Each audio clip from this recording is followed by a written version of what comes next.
अगर मैं आपसे कहूं कि इंडिया में सबसे ज्यादा मिसयूज होने वाला अगर कोई शब्द या कोई चीज है तो वो है धर्म या जाति, तो शायद आपको बुरा लगे। पर क्या आज हम सच में धर्म के रास्ते पे चल रहे हैं?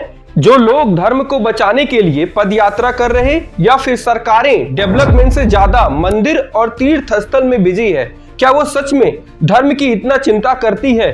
क्योंकि अगर करती तो धर्म को बचाने के साथ साथ धर्म का पालन भी करती।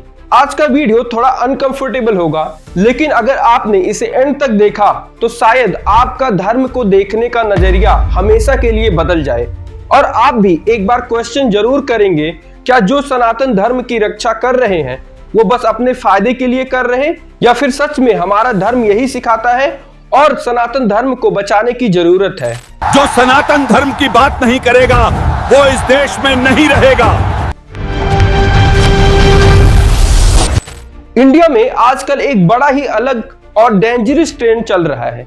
लोग धर्म के पीछे इतने इमोशनल हो चुके हैं कि वो भूल गए हैं कि वो किसी रिलीजन के फॉलोअर होने के साथ साथ इस देश के सिटीजन भी हैं और एज ए सिटीजन उनकी देश के प्रति कोई जिम्मेदारी भी है। ये लगभग हर उस रिलीजन में देखने को मिल रहा है जिन पे हमारे देश में पॉलिटिक्स खेली जाती है। ऐसा नहीं है कि ये बस किसी पर्टिकुलर रिलीजन की तरफ से हो रहा हो। ये सच है कि देश के डेवलपमेंट में धर्म का बहुत बड़ा रोल है, क्योंकि जब तक डेवलपमेंट अपने कल्चर से जुड़ा हुआ ना हो तो एक नेशन बस मैप पर बना हुआ जियोग्राफिकल लैंडमार्क बनकर रह जाता है। और सबसे खास बात यह है कि इंडियन सिविलाइजेशन कॉन्टेक्स्ट में डेवलपमेंट और कल्चर एक दूसरे के अपोजिट नहीं है, क्योंकि सनातन धर्म हमें यह नहीं कहता कि या तो डेवलपमेंट को चुनो या फिर फेथ और भक्ति को चुनो, बल्कि ये सिखाता है कि डेवलपमेंट और डिवोशन को साथ लेकर चलो, प्रोग्रेस को अपनी रूट से जोड़कर आगे बढ़ो। पर हमारे देश की आयरनी तो ये है कि हर कोई धर्म और कास्ट पे पॉलिटिक्स कर रहा है, या फिर कास्ट और रिलीजन के बेसिस पे बटा हुआ है, पर धर्म के प्रिंसिपल्स को मानने को तैयार कोई नहीं है। किसी ने सही ही कहा है, जब हम भगवान के आदर्शों पे चल नहीं पाए तो हमने उन्हें मंदिर में बैठा दिया और उनकी पूजा करने लगे, क्योंकि उनके आदर्शों पे चलना और धर्म के प्रिंसिपल्स को मानना इतना आसान नहीं था। ठीक उसी तरह आज हम धर्म के प्रिंसिपल्स पे चलने को तैयार नहीं हैं, पर हमने धर्म और रिलीजन को हथियार जरूर बना लिया है। आजकल धर्म को ऐसे वेपनाइज किया जा रहा है कि हम सोच भी नहीं सकते, और ये हमारे साथ अनकॉन्शियसली हो रहा है। जैसे कि सीएम फडणवीस का ये वीडियो, जब महाराष्ट्र की जनता उन्हें बू करने लगी। नमस्कार मुंबई, गणपति बाप्पा, गणपति बाप्पा, गणपति बप्पा बोलकर कैसे जनता का अटेंशन उन्होंने अपनी तरफ कर लिया। आज हम धर्म को इतना पागलों जैसे फॉलो कर रहे हैं कि भूल गए हैं कि ग्रोथ और डेवलपमेंट भी इंपॉर्टेंट है। हमें साइंस और टेक्नोलॉजी से मतलब ही नहीं है। और सबसे हैरानी की बात तो ये है कि जो पढ़े लिखे और सही बात करने वाले धर्म गुरु हैं, उनके फॉलोवर कम और पूकी बाबाओं के फॉलोवर बहुत ज्यादा हैं। कहीं राष्ट्र कथा हो रही है, कहीं स्कूलों में हवन और यज्ञ करवाया जा रहा है, तो कहीं हिंदू जोड़ो यात्रा किया जा रहा है। जहां देश में साइंस और टेक्नोलॉजी पे डिबेट होनी चाहिए, इनोवेशन की बात होनी चाहिए, हम बस धर्म के पॉलिटिक्स में फंसे हुए हैं। जहां चाइनीज स्कूल के बच्चे स्किल सीख रहे हैं, टेक्नोलॉजी और इनोवेशन में आगे आ रहे हैं, हमारे देश के बच्चे बाबा बनने और उन्हें फॉलो करने में बिजी हैं। और ये सब हो क्यों रहा है? वोट पॉलिटिक्स, या फिर उससे भी बुरा, almost all the great leader always said कि पार्टी कोई भी सही नहीं होती है, सब एक दूसरे जैसी ही होती है। बट आज मैं पॉलिटिकल पार्टीज को यहाँ जिम्मेदार नहीं बनाना चाहता। मैं यहाँ उन लोगों को जिम्मेदार मानता हूँ जो अपनी सरकारों से क्वेश्चन ही नहीं करते, उन्हें भगवान का दर्जा दे देते हैं, पर ये भूल जाते हैं कि इंसान से गलती होती है, हर पॉलिसी सही नहीं होती है, पर क्वेश्चन करना किसका काम है? गलतियों के लिए रिस्पॉन्सिबल ठहराना किसका काम है? अगर हम क्वेश्चन ही नहीं करेंगे और धर्म की पॉलिटिक्स में ही बिजी रहेंगे तो सरकारें वही करती हैं जो उन्हें पावर में बनाए रखने के लिए जरूरी है। मुझे नहीं लगता कि इस बात से कोई डिसएग्री करेगा। तो क्या इंडियन जनता इतनी बेवकूफ है या फिर उसे बना दिया गया है? एक बात तो क्लियर है, be it in sales, marketing या फिर पॉलिटिक्स, डर ही पैरामाउंट है, यानी कि डर ही सबसे बड़ा हथियार है। अगर आज ये नहीं खरीदा तो इतना लॉस हो जाएगा। या फिर ये प्रोडक्ट खरीद लिया तो आपकी जिंदगी बिल्कुल बदल जाएगी। सेम पॉलिटिक्स में होता है, अगर इन्हें जिताओगे तो ऐसा होगा। जैसा कि एक viral reel picture of Muslim saying अभी ये हाल है तो सोचो 2050 तक क्या होगा। इस बात से कोई डिसएग्री नहीं करेगा कि पॉपुलेशन एक बहुत बड़ा इश्यू है, खासकर हमारी कंट्री के लिए। पर उसके लिए पॉलिसीज क्यों नहीं बनाई ताकि पॉपुलेशन को कंट्रोल किया जा सके। कोई भी पार्टी एक्शन लेने को तैयार नहीं है, बस आपस में लड़ाना है और डर की पॉलिटिक्स करनी है। अब काफी लोग यहाँ पे ये आर्ग्यू करेंगे कि क्या हमें अपने धर्म की रक्षा नहीं करनी चाहिए। सबसे बड़ी बात तो ये है, जो ऐसा कह रहा है वो आपको बस बेवकूफ बना रहा है अपने किसी और फायदे के लिए। आखिर लोग इन पॉलिटिशियंस को फॉलो क्यों करेंगे, इनके पीछे क्यों जाएंगे? अगर जनता कॉमन मिसकंसेप्शन में बिलीव नहीं करेगी तो इन्हें फॉलो क्यों करेगी और इनके अकॉर्डिंग क्यों चलेगी? अब इसमें कॉग्निटिव रिवॉल्यूशन का बहुत बड़ा रोल देखने को मिलता है कि अगर किसी एक बड़े ग्रुप को एक साथ चलाना है और कोऑपरेट करवाना है तो किसी एक कॉमन मिथ पे बिलीव करवाना होगा। जैसे कि चर्चेस कॉमन रिलीजियस मिथ्स पे बेस्ड होते हैं।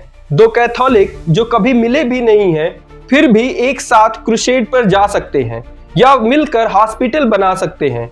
क्यों? क्योंकि दोनों जीसस क्राइस्ट के बनाए सिद्धांतों में विश्वास रखते हैं। इसी तरह से देश कॉमन नेशनल मिथ्स पर बेस्ड होते हैं।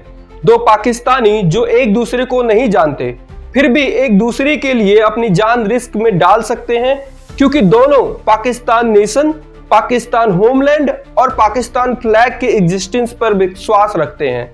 और इसी कॉमन मिथ का यूज हमें इंडियन पॉलिटिक्स में देखने को मिल रहा है। जिस कंट्री में धर्म एवं आस्था में लगभग हर कोई विश्वास रखता हो, उस देश में ये कहना या ऐसा माहौल बनाना कि धर्म खतरे में है, इससे बड़ा कॉमन मिथ क्या हो सकता है।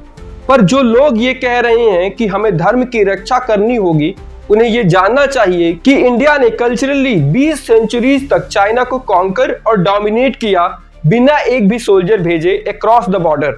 और ये खुद एक चाइनीज स्कॉलर हुई सी ने कहा था, जो कि फॉर्मर चाइनीज एम्बेसडर था यूएस में। और मुझे लगता है कि हमारे एंसेस्टर हमसे कहीं ज्यादा सनातन धर्म के फॉलोअर रहे होंगे और तब हम वर्ल्ड की सबसे बड़ी इकोनॉमी थे, तब भी उन्हें धर्म की पॉलिटिक्स की जरूरत नहीं पड़ी। पर आज हम बस सनातन धर्म को बचाने में लगे हैं और देश के डेवलपमेंट का कोई खास ध्यान नहीं। आज हम भगवान राम के नाम पे पॉलिटिक्स तो कर ले रहे, पर उनके आदर्शों पे चलने को तैयार नहीं है। अब राम राज्य कैसा था उसके कंपैरिजन में आज के क्या हालात हैं, उस पर भी मैंने एक सेपरेट वीडियो बनाई है। अगर आप ये कंपैरिजन वीडियो देखना चाहते हैं तो प्लीज वॉच राम राज्य वर्सेस डेमोक्रेसी वीडियो, लिंक आपको डिस्क्रिप्शन में मिल जाएगा। तो चलिए देखते हैं धर्म हमें क्या सिखाता है और धर्म का कितना बड़ा रोल हो सकता है भारत के डेवलपमेंट में, अगर लोग धर्म के बताए हुए रास्ते पे चलने लगे तो। अगर देखें तो जीडीपी ग्रोथ जरूरी है, इंफ्रास्ट्रक्चर जरूरी है, मिलिट्री स्ट्रेंथ भी वाइटल है, लेकिन इनमें से कोई भी चीज अकेली एक राष्ट्र के सोल को डिफाइन नहीं कर सकती। तो फिर भारत का सोल क्या है? भारत के लिए वो सोल है धर्म। और आज से नहीं, धर्म की स्थापना के लिए महाभारत हुआ, धर्म की रक्षा के लिए भगवान राम ने रावण से युद्ध किया, और जो किंग धर्म को फॉलो नहीं करता उससे जनता कभी खुश नहीं रही थी। तो धर्म कोई टेम्परेरी लॉ या आइडियोलॉजिकल फैशन का मुद्दा नहीं है, ये एक टाइमलेस प्रिंसिपल है, कॉस्मिक ऑर्डर का, राइटियस कंडक्ट का, मोरल रिस्पॉन्सिबिलिटी का।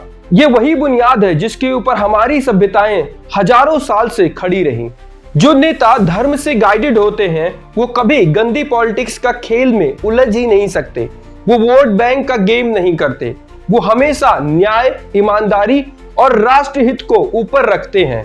तो कोई पॉलिटिशियन धर्म का झंडा लेकर घूमने के बजाय उसे फॉलो करने लगे तो इस कंट्री और सोसाइटी में बहुत कुछ बदलाव ला सकता है।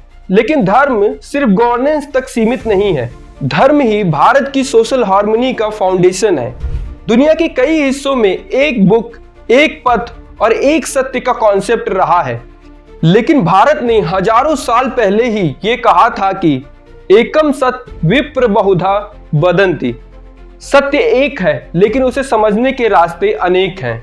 इसीलिए यहाँ शैव भी है, वैष्णव भी है, शक्त परंपरा भी है, जैन और बुद्ध भी यहीं हुए, ट्राइबल ट्रेडिशन भी है, भक्ति और संत परंपरा भी है। इतनी डाइवर्सिटी के बाद भी अगर हम हजारों साल से अपने कल्चर को बचा के रख पाए हैं तो ऐसा बस इसलिए पॉसिबल था क्योंकि लोग धर्म से गाइडेड थे।